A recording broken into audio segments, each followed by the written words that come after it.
에스겔 26장 하나님이 대적하면 환경도 적대적이다 제목의 말씀으로 두 번째 시간입니다. 오늘은 3절에서 6절의 내용인데요. 두로를 향한 첫 번째 멸망 예언이 선포되고 있습니다. 두로를 향한 심판의 내용이 굉장히 많은 이유는 바로 두로가 그만큼 그 두로의 교만과 그리고 막강한 두로의 위상 때문에 그렇다라고 말씀드렸습니다. 그래서 첫 번째 멸망 예언이 이제 선포되고 있습니다. 자, 3절입니다. 그러므로 나 주 여호와가 말하노라. 두로야, 내가 너를 대적하여 바다가 그 파도로 흉용케 함같이 열국으로 와서 너를 치게 하리니. 여기에 그러므로라는 단어를 사용을 합니다. 그러므로 앞전에 나왔던 말씀에 이어서 그러므로 이 단어를 통해서 바로 두로의 가장 큰 죄가 예루살렘의 멸망을 기뻐했던 사실에 원인이 있음을 알 수가 있습니다. 바로 예루살렘이 멸망했을 때 그의 두로의 멸망이 선포되고 있습니다. 그래서 다른 사람의 불행을 즐거워할 일이 아니라고 25장에서 우리가 살펴본 것처럼 예루살렘이 멸망했을 때 자신들이 가지게 되는 유익 때문에, 원수지간은 아니지만 경제적인 유익이라든가 이런 통상 유익이라든가 이런 것 때문에 예루살렘의 멸망을 기뻐했습니다. 사람의 심리가 그런 것 같아요. 다른 사람이 잘 못되면 내가 잘 된다는 그런 심리 말입니다. 그래서 비록 유다가 이 그러므로를 통해서 우리가 알 수 있는 것은 유다가 하나님께 범죄했을지라도 징계 중에 있을 뿐이다. 범죄에서 징계 중에 있는 것이지 바로 유다를 버린 것이 아니다. 그래서 오히려 유다에 대한 하나님의 사랑을 드러내는 표현임을 알 수가 있습니다. 그래서 반드시 이루어질 때, 그런 신적 계시를 할 때 나 주 여호와가 말하노라, 이 말씀을 통해서 바로 하나님 본인이 지금 선포하고 있음을 말씀하고 있습니다.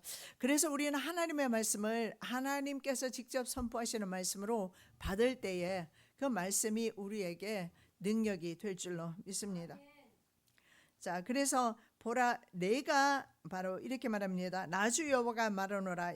내가 이것을 직역을 하게 되면 보라, 내가 바로 나, 에스겔이 아니라, 에스겔이 직접 선포하고 있지만 실제로 바로 여호와 하나님께서 내가 지금 선포하는 말씀이다, 이 말씀을 전하고 있는 겁니다. 만일 하나님의 자녀가 하나님만을 사랑하고 의지하면 적들을 조금 더 두려워할 필요가 없다라는 사실을 볼 수가 있는데, 지금 바로 두로의 적이 하나님이라고 선포하고 있는 것입니다.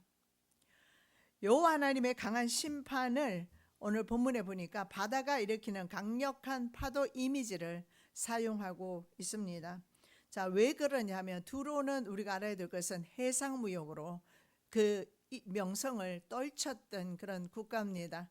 바로 솔로몬 다윗 시대 때부터 교역하던 이스라엘 남유다와 교역을 했던 그런 나라였습니다. 그래서 그들이 가장 그 신뢰했던 것이 바로 바다라는 겁니다. 왜냐하면 해상 무역을 통해서 부를 축적했습니다.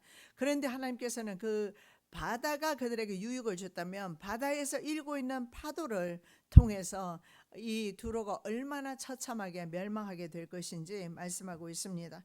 그래서 두로에게 가장 해상무역으로 명성을 떨쳤던 두로에게 가장 잘 이해되는 이미지가 바로 큰 파도라는 사실을 알 수가 있습니다. 자, 하나님께서 보내실 강력한 파도들은 바로 하나님이 보내시는 이민족이 될 것입니다. 두로를 공격할 여러 민족들인데 바벨론도 공격했고요. 그리고 성경에 보면 페르시아도 마찬가지입니다. 공격을 합니다. 그런데 마지막으로는 이제 헬라 제국, 그래서 성경에 나타나는 금, 은, 동의 나라가 다 두로로 공격하는데 그들은 다 이 해상 전투에서 약했기 때문에 점령을 못하지만 알렉산더 대제는 그렇게 하지 않았다. 오히려 길을 만들어서, 바다의 길을 만들어서 점령했다라고 우리는 그렇게 알고 있습니다. 자, 두로는 바벨론 왕 느부갓네살이 시작해서 헬라 제국 왕인 알렉산더가 완전히 그래서 패망시킵니다. 그래서 여기에 일어나고 있는 파도 이미지는 바로 바벨론과 그리고 페르시아라든가 아니면 헬라 제국인 것을 알 수가 있습니다. 자, 이 파도라는 의미 속에 쌓아 올린 것이라는 의미가 있어요. 그래서 이 파도가 집채만한 파도가 일어나는 것을 의미합니다. 그래서 큰 파도는 바로 하나님께서 하나님의 도구로 사용됩니다. 뭐 옛날에 심청전 같은 거 보면 바다가 노했다 해서 인신 제사를 드렸지 않습니까? 사람을 던져 넣음으로써. 그래서 이 파도에 대해서는 굉장히 고대 시대는 많은 두려움이 있었던 것 같습니다. 그런데 실제로 이 큰 파도는 하나님의 도구였다는 사실을 알 수가 있고, 요나가 하나님의 낯을 피해서 니느웨로 가지 않고 다시스로 갈 때에 뭘 이용하셨습니까? 역시 하나님께서 풍랑을 일게 했어요. 파도를 일게 해서 사람들에게 두려움을 주고, 그리고 그 두려움으로 인해서 요나를 바다로 던지게 되는 겁니다. 그래서 이 파도만, 여기 성경에 나오는 이 큰 파도는 어떤 대상을 완전히 묻어버릴 만한 그런 큰 파도이다, 덮어버릴 정도의 양이다. 그래서 아간의 돌무덤과 같은 그런 언어를 사용하고 있습니다. 아간이 범죄했습니다. 여리고성에서 신할산 외투한벌과 금은을 취하게 되었을 때 그 다음 아이성에서 참패하게 됩니다. 이 불순종의 대가로. 그렇게 되었을 때, 심지어로 뽑았을 때 아간이 걸리게 되고, 그리고 아간의 식구들이 다 이제 죽임을 당하게 되었을 때 아간을 덮었던 그 돌무더기, 사람의 전혀 흔적이 보이지 않을 정도로 큰 돌무더기가 되었어요. 그래서 아간뿐만 아니라 실제로 아간의 집안 식구 모두가 아간의 불순종으로 인해서 다 돌무덤 속에 다 이렇게 돌무덤 속에 이제 갇히게 되었다는 사실을 알 수가 있는데, 이 이미지와 바로 큰 파도의 이미지가 같다라는 거예요. 자, 그래서 아간이나 또 성경에 나오는 고라와 다단 온도 마찬가지입니다. 반역하는 자를 삼키는 무덤 같은 그런 큰 파도를 말하는데, 바로 교만한 두루를 삼키는 심판의 물결을 파도로 표현하고 있습니다. 자, 이 파도를 보시면 아시겠지만 파도는 어떻습니까? 쉴 새 없이 계속해서 칩니다. 그래서 두루가 받게 될 군사적 공격이 이 파도를 비유함으로써 지속적으로 이루어질 것임을 알 수가 있습니다. 4절입니다. 그들이 두로의 성벽을 회파하며 그 망대를 헐 것이요 나도 티끌을 그 위에서 쓸어버려서 말간 반석이 되게 하며, 큰 파도가 쉴 새 없이 넘실거리는 것처럼 외국 군대에 의해서 지중해 해안에 건설된 도시는 파괴되고, 두로의 성벽, 바다 위에 세워진 두로의 요새가 모두 무너지게 된다. 나도 티끌을 그 위에서 쓸어버려, 이렇게 말합니다. 티끌입니다. 이 티끌은 아파르라고 하는데요, 마른 흙이나 먼지의 그런 의미가 있어요. 그래서 파괴 과정에서 생기는 잔재물인 것을 알 수가 있는데, 이 파괴 과정에서 일어나는 그런 작은 흙조차도 쓸어버리겠다는 것은 완전한 파멸을 상징한다는 사실을 알 수가 있습니다. 자, 흩날리는 티끌이 바람에 날려서 휩쓸려 갈 뿐만 아니라 극도로 분노한 원수들이 두로성이 서 있던 자리에 남아있던 흙을 퍼날라서 물 가운데로 던지게 됩니다. 전에 제가 설명을 드렸지만 두로는 바로 이 해상의 바다 가운데 섬이기도 하지만 본토가 있다고 했습니다. 그래서 이 본토에 있는 흙 조금도 남기지 않고 모든 흙을 다 퍼서 바다를 메꾸는데 알렉산더 대제가 사용하는데, 그 기간이 바로 7개월이었어요. 알렉산더 대제가 가는 길에는 어떤 누구도 항복하지 않는 사람이 없었어요. 그래서 무혈 입성하는 그런 국가와 성이 굉장히 많았어요. 대부분이 그랬습니다. 적어도 알렉산더 대제를 막을 수 있는 나라는요, 페르시아, 당시에는 페르시아밖에 없었어요. 페르시아에는요, 다니엘서 8장에 보면 페르시아는 순양으로 나오고 헬라 제국은 순염소로 나와요. 그래서 순염소가 서로 싸우게 되는데, 이 순양을 도와줄 리가 없다, 이렇게 말을 하면서 순염소가 뿔이 하나, 현자 뿔 하나가 두 뿔 사이에 현저한 뿔 하나가 났더라 이렇게 말씀하거든요. 이 현저한 뿔 하나가 알렉산더 대제를 가리키는 거예요. 이걸 보면 성경은 얼마나 정확무호합니까? 그리고 성경만큼 역사를 정확하게 미리 예언한 것도 없을 줄 압니다. 그렇게 현저한 뿔 하나가 나왔다. 그래서 페르시아 제국과 전쟁했을 때 마지막 다리우스 3세가 그렇게 힘을 다해서 30만 대군을 이끌고 갔죠. 그런데 알렉산더 대제는 불과 3만 정도밖에 안 되는 대군을 끌고 가서 괴멸시킵니다. 그래서 다리우스 3세가 끝으로 페르시아는 망하게 되고 헬라 제국이 들어오게 됩니다. 그래서 이 알렉산더 대제를 막았었던 나라는 페르시아. 그래서 페르시아 궁궐에서 거기에서 페르시아 공주와 결혼하고 또 그 전에 또 자기 아내가 있었지만 두 번째 페르시아 공주와 결혼하면서 페르시아 궁궐에 묵었습니다. 왜냐하면 페르시아에 굉장히 보물이 많았어요.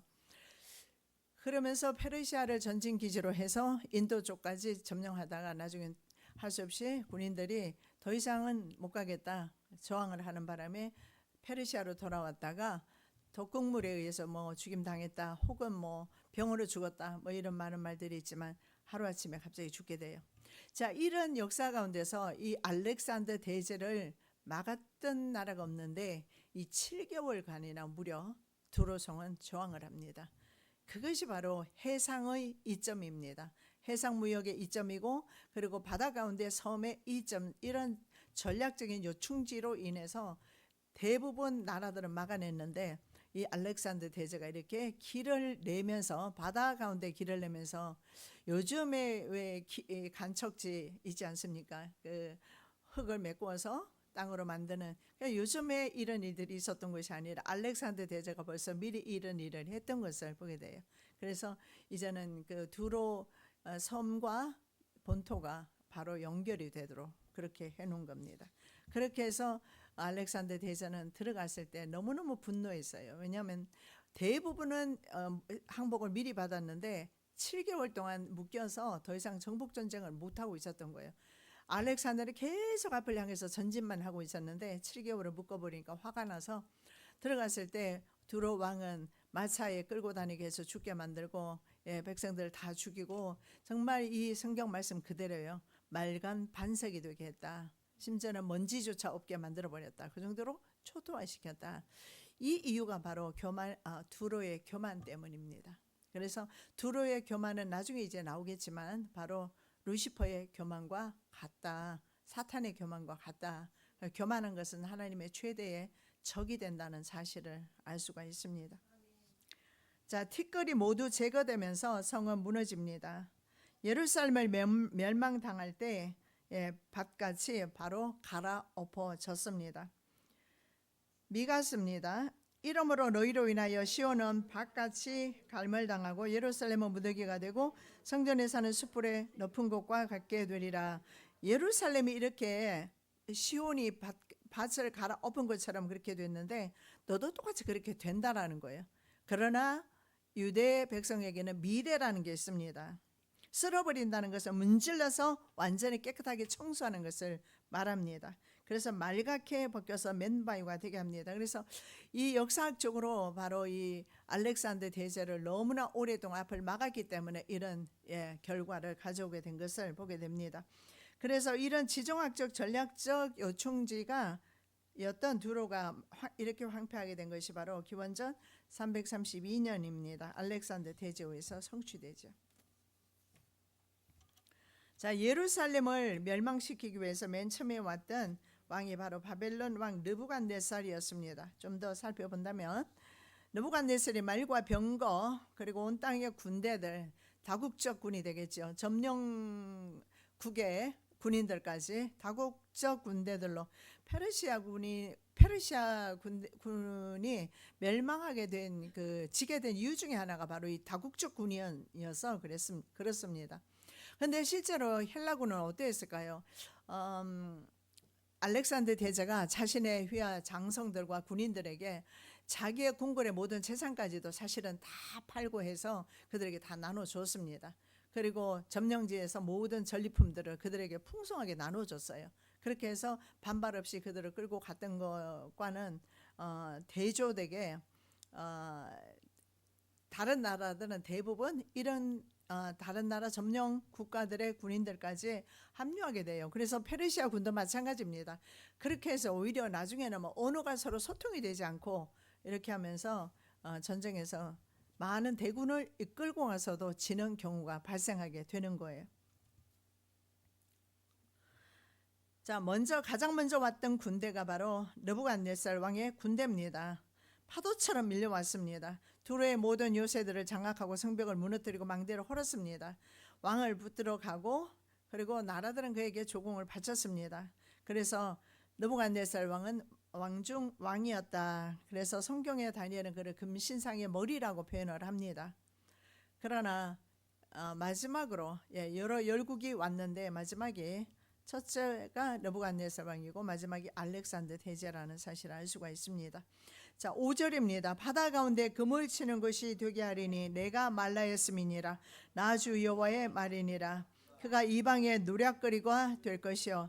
바다 가운데 그물 치는 곳은요, 그물을 말리는 곳이거나 아니면 그물을 편 곳이 될 것입니다. 두 가지 의미로 해석을 할 수가 있는데 근동 최대 무역 중심지 두로는 국제 무역 항구로서 상인들은 두로섬에 보물 창고를 만들어 둘 정도로 굉장히 부자 도시였습니다.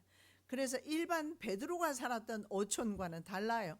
거기는 그야말로 수작업하는 곳이라면 여기는 굉장히 발달되었던 바로 해상무역에 발달되었던 그런 도시임을 알 수가 있습니다. 그런데 그곳이 바로 과거의 모든 부귀영화를 빼앗고 베드로가 고기 잡았던 갈릴리 바다처럼 그렇게 작은 그물 던지는 그런 고장이 될 것이다 이렇게 말씀하고 있어요. 그래서 그렇게 배를 타고 다니면서 전 세계에 가장 귀중한 것을 무역했던 그런 나라가 이제는 어부들이 그물을 말리는 정도, 수작업을 통해서 그물을 말리는 정도의 그런 작은 곳으로 변하게 되었다. 자, 그리고 두로는 이 경제력이 바탕이 되면 국가 힘도 정치적인 힘도 강해지는 법입니다. 그래서 정치적인 힘도 잃게 돼요. 그래서 이방의 노략거리가 됩니다. 즉 강대국들의 전리품이 된다는 겁니다. 왜냐하면 이곳에는 보물 창고가 있지 않습니까? 그래서 강대한 국가들은 전부 다 두로를 탐을 냈습니다. 실제적으로 바벨론이나 페르시아나 헬라 제국 모두 마찬가지예요. 탐을 냈지만 점령을 할 수가 없었어요. 본토는 모르지만 그랬는데 이제 그것조차도 빼앗기게 될 것을 말씀을 하고 있는 거예요. 그래서 무역 항구, 군사적 그런 전진 기지로 인해서 열국들이 탐을 내던 지역이었다. 그래서 열강들의 각축전이 될 것이다. 이것을 예언한 대로 그대로 이루어집니다. 그 과정에서 한 번, 두 번이 아니고 그 과정에서 계속해서 황폐화가 이루어지게 됩니다. 기원 후입니다. AD 1124년에 십자군 전쟁으로 인해서 그 도시 자체 그 기능을 완전히 상실하게 돼요. 그리고 이제 17세기와 근대입니다. 18세기에 들어오면서 그 지역에 여행을 한 사람들을 말을 들어보면 작은 어촌으로 모습을 하고 있다. 그러니까 국가의 모습은 없어지는 겁니다. 그리고 작은 어촌, 아까 우리가 말씀 본 것처럼 바로 그물 치는 곳, 그물을 말리거나 아니면 그물을 펴놓는 곳, 그런 정도, 베드로가 고기 잡았던 곳과 같은 그런 정도로 전락한다. 그래서 그런 상태인데 현재 그러면 두로는 어떨까? 지금 두로는 이제 조금씩 다시 번성하고 있다라고 합니다. 자, 6절입니다. 들에 있는 그의 딸들은 칼에 죽으리니 그들이 나를 여호와인 줄 알리라. 자, 들은 경작지나 평탄한 지형을 가리키는데 이것은 바로 그 본토를 의미하는 것 같습니다. 왜냐하면 보물 창고인 두로가 안에 바로 농사짓는 곳, 경작지가 있으니까 육지의 본토인 것을 알 수가 있습니다. 그들조차도 칼에 죽임을 당할 것이고 많은 피가 흘려지게 될 것이다. 들에 있는 그의 딸들은 누굴까요? 진짜 딸이 아니라 들에 있는 그의 딸들은 어머니 성인 두로에 복속되어 있는 여러 가지 주변 내륙에 있는 성읍들이나 위성 도시들일 겁니다. 그곳에 거주하는 주민들, 그 주민들까지도 칼에 죽게 될 것이다. 비로소 그들이 내가 여호와인 줄 알 것이다. 왜냐하면 이것은 이미 하나님의 종에 의해서 선포된 말씀이고 그 말씀대로 성취되었을 때 그들은 비로소 유대 나라의 바로 유다의 하나님은 살아계시는 하나님이구나. 그저 하나님이 죽어서 유대 민족이 팔려간 것이 아니라 유대 민족이 범죄함으로 하나님께서 파셨을 뿐이지 그 유대 민족의 하나님은 살아 계시는구나, 이렇게 알게 될 것이라는 겁니다. 그래서 하나님께서 대적자가 되면 환경이 적대적으로 변하는 사실을 볼 수가 있습니다.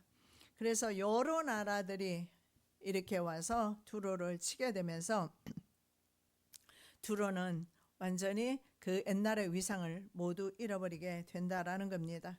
문제는 바벨론 같은 경우에 바다 가운데 위치한 두로를 공격할 때 해군력이 바벨론 군대는 없어요.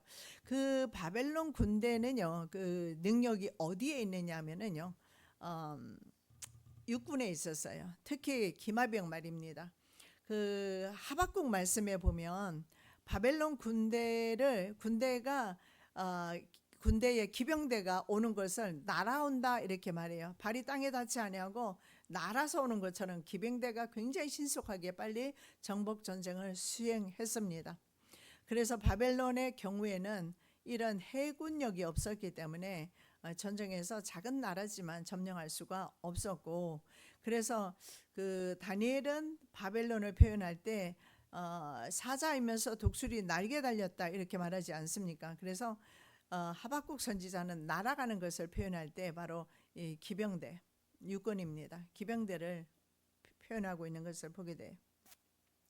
자, 그래서 바벨론 같은 경우에는 굉장히 수고를 많이 합니다. 크게 수고했다. 그래서 머리털이 무지러졌고 모든 어깨가 벗어졌다 이렇게 말합니다. 에스겔 29장 18절입니다. 인자야, 바벨론 왕 느부갓네살이 그 군대로 두로를 치게 할 때에 크게 수고하여 각 머리털이 무지러졌고 각 어깨가 벗어졌으나 그와 군대가 그 수고한 보수를 두로에서 얻지 못하였느니라, 이렇게 말씀하고 있습니다. 에스겔 선지자는.